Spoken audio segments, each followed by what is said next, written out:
বন্ধুরা, আজকে Pepsi logo ডিজাইনটা শিখব।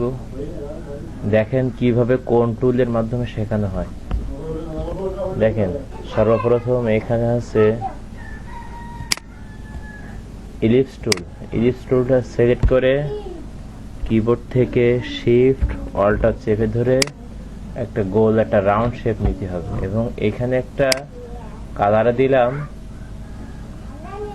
একটা রেড কালার দিলাম বোঝার জন্য। তারপরে আরো এটা মিডিল করে নিয়ে এবার এখানে একটা এই রেক্ট্যাঙ্গেল টুল নিলাম। রেক্ট্যাঙ্গেল টুলটা এইখানে বা বাইরে একটা আঁকায় নিলাম, নিয়ে এখানেও কালারটা চেঞ্জ করে দিই। এখানে একটু বোঝার জন্য এই কালার দিই, একটা হলুদ কালার দিই।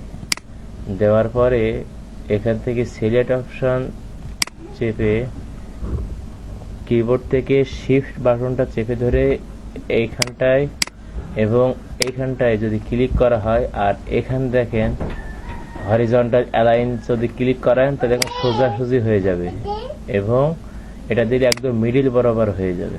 দেওয়ার পরে এটাকে ধরে আমি মিডিলে নিয়ে আসলাম।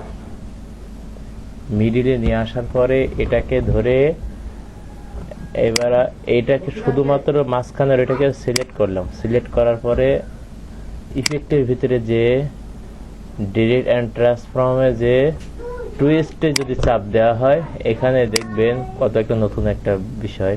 এখানে 0 দেওয়া আছে। এখানে যদি আমি 50 লিখে দিই তাহলে দেখবেন এটা একদম একটা অন্যরকম ফিল চলে আসবে। ফিল চলে আসার পরে আপনি এটাকে দুইটাকে মার্ক করে নিয়ে এখান থেকে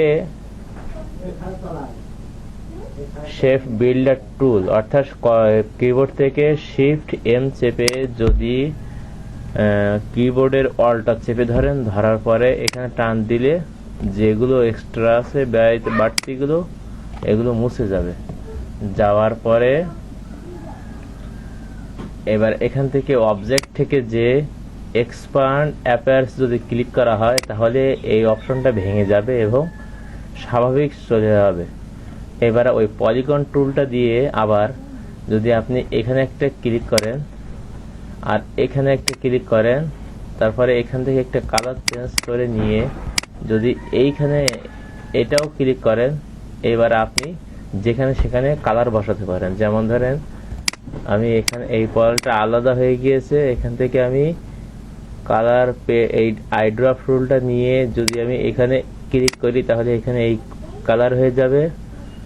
এবার যদি আমি সিলেকশন টুল দিয়ে নিচেরটা যদি সিলেক্ট করি, করার পরে আই ড্রপটা দিয়ে যদি আমি এখানে ক্লিক করি এই কালারটা এখানে হয়ে যাবে। এইবার এই হচ্ছে পেপসির লোগো। এভাবে আপনারা বাসায় ট্রাই করতে পারেন।